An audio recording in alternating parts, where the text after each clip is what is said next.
write out all the formulas, or all the numbers. Well, we have 5 moles here, held at a constant pressure, is expanded isobarically now. So what's the initial temperature of the gas? So again, now we're given pressure and volume.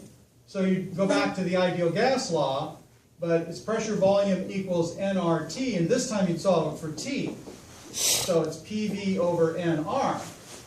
And you plug the pressure and volume you've gotten into that, because these solutions are available to you. And you find out it's 244 K, so you can just read through them on that. And then what's the initial energy of the gas? Well, you do the same thing, because it's a monatomic gas, so you plug it into 3/2 nRT, but plug in 244, and you find out it's 1.2. So this is E initial equals 3/2 5.0 times 8.31 times 244. That gives you the initial energy. Now, what's the work performed? Well, it's going to be the pressure, this constant pressure, times this change in volume. So the change in volume, delta V is equal to 0.05 meters cubed. So you multiply 0.50 meters cubed times that pressure, and you'll get that. So that's the work done. Happens to be 1/10 of the atmosphere. Just coincidence. Now then, we want to know the final temperature. Well, the temperature final is equal to P, but the final volume now. So since the volumes have changed, the temperature has changed.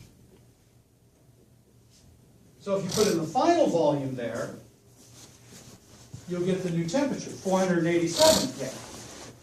We'll put the 487 K in here, you'll get more energy, because the temperature has increased.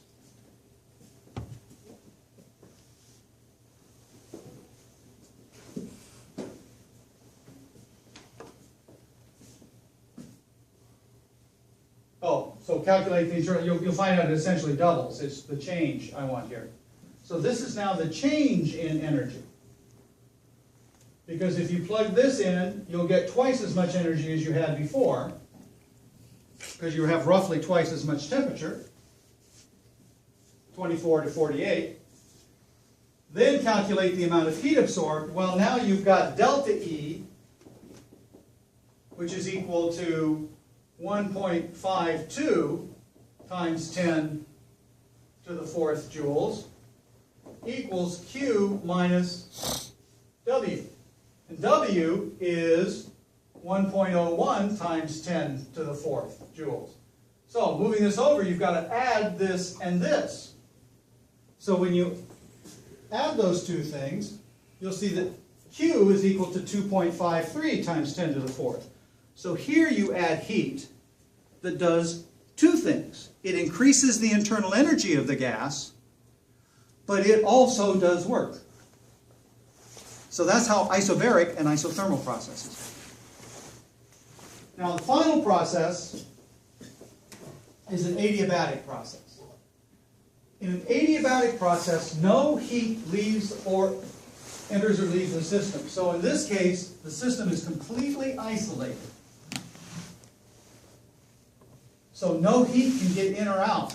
So you do work by, changing the pressure up here so that you either take BBs out or put BBs in so that you're changing the pressure, and that either causes the gas to expand or contract. So you change the mass up here, and the expansion or contraction happens, but no heat can come in or out of the system. So what's happening here is you're changing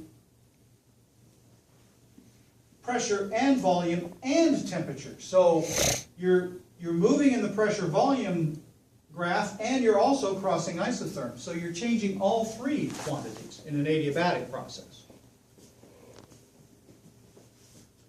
So with an adiabatic process,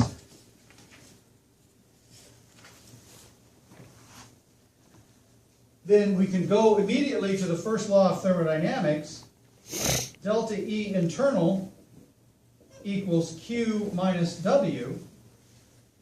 But if no heat can go in or out, then Q goes to 0. So that tells you that the work done by the system is done by a change in internal energy. So work is equal to a negative of the internal energy. So adiabatic processes, the system's internal energy changes to do work. If work is done on the system, then the internal energy increases. If work is done by the system, the internal energy decreases. Now, the other interesting question is, what's this relationship between the pressure and volume here, and the pressure and volume here? And here's how we figure that out.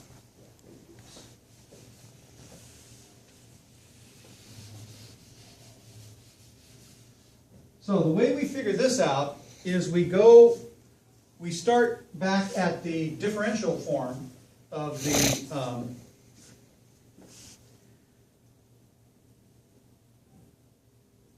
the first law of thermodynamics. Well, we can start and we use the differential form of the ideal gas law. So let's just go here. Delta E internal equals Q minus.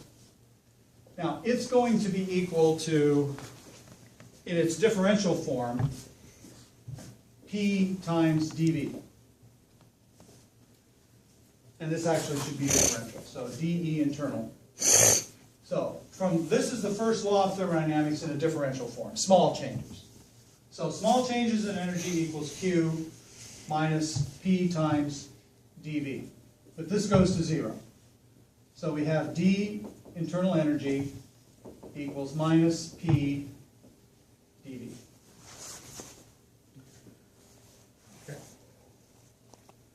But we know that this can be written as NCV dt. So that's minus P dV. Okay. So then that leaves us with N dt equals minus P dV over CV. So from the first law of thermodynamics, I get to that equation. Then I'm going to start with the ideal gas law, which is PV equals nRT, and I'm going to differentiate that, assuming that volume and pressure and temperature can change, but not the number of moles. Number of moles and R are constant. So this is a product of two things that can change, so that differentiates into P times dV plus V times dP, P not dV, dP, okay, equals nR times dt. So that's the differential form of the ideal gas law, how the changes in P, V, and T are related to. Now remember that Cp equals Cv plus R. So R then is equal to Cp minus Cv. So I'm just going to replace R by that. So this is equal to N times Cp minus Cv dt. Then I'm going to divide both sides, so I get P dV plus V dP over Cp minus Cv equals N dt.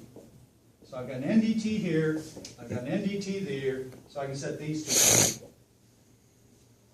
Okay? So then I've got P dV plus V dP divided by Cp minus Cv equals a minus P dV over Cv. Now I'm going to do a little algebra, just a cross product thing. I'm just going to multiply this, put this up here and put that down there. So just swap these two.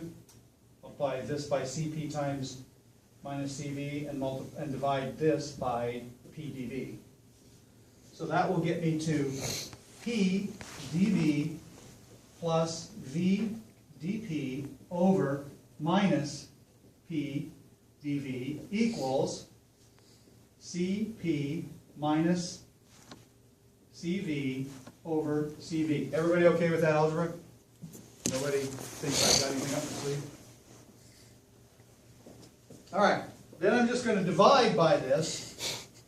That's going to give me a minus 1 plus V dP over P minus P dV on this side. And that's going to give me Cp over Cv minus 1 on that side. And one of both sides. Because this divided by that gives me a minus 1. This divided by that gives me minus that. This divided by that gives me this. This divided by that gives me minus 1. Right? So the minus 1s on both sides will cancel out. So I'm down to minus V dP over P dV. There is a method to my madness. Over Cp over Cv. Okay. Now, I'm just going to multiply this by dV over V. So that'll give me a dV over V over here. So I've got minus dP over P equals Cp Cv dV over V. Okay? Then I'm going to add both sides, so that gives me 0 equals dP over P plus Cp over Cv dV over V. All right? These are all constants. So I'm just going to integrate everything. So if I integrate everything, indefinite intervals, I get a constant. Integrate this, what do I get?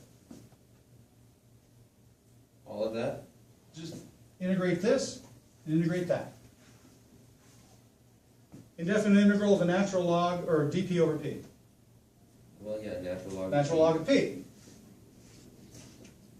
Integrate this Cu, or Cp over Cv times natural log of V. over the natural log of V. Okay?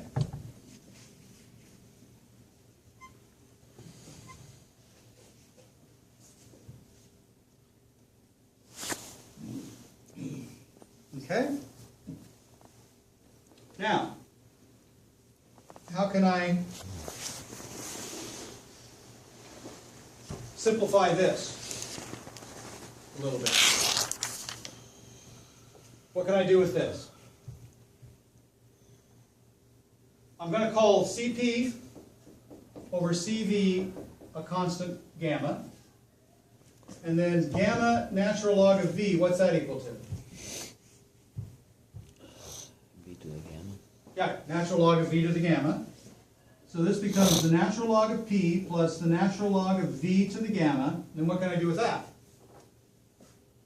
You can make it natural log of PV to the gamma.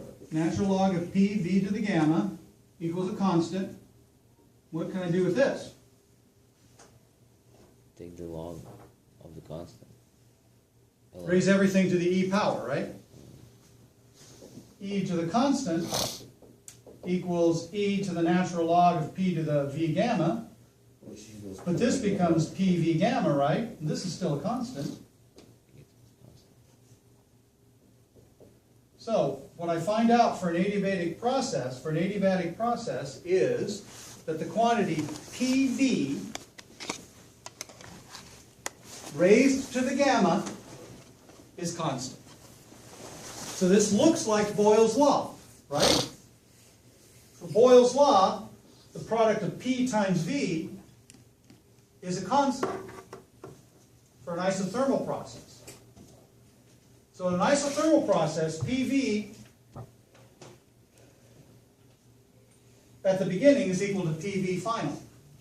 For an adiabatic process, it's almost that, except it's PV raised to the gamma, where gamma is the ratio between the molar heat at constant pressure and the molar heat at constant volume. The reason that gamma factor came in is because an adiabatic process is not an isothermal process. Pressure, volume, and temperature can all change. And you saw how I had to include the change in temperature in all this too. And so by doing that, that change in temperature essentially got that ratio between Cp and Cv included in the equation.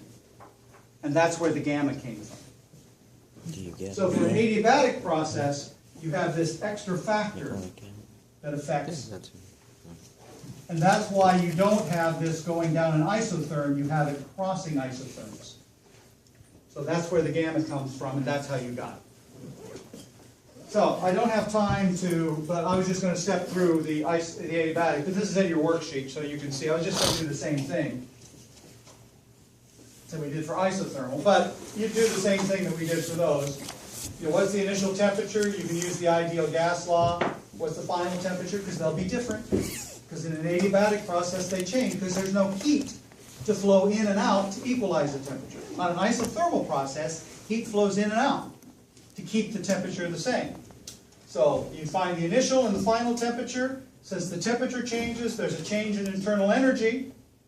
How much heat was absorbed or released by the gas for an adiabatic process? None. None. That's the nature of an adiabatic process. So how much work was performed? Equal to the change in energy. So that's an adiabatic process. Okay? So, class is over. I'm done.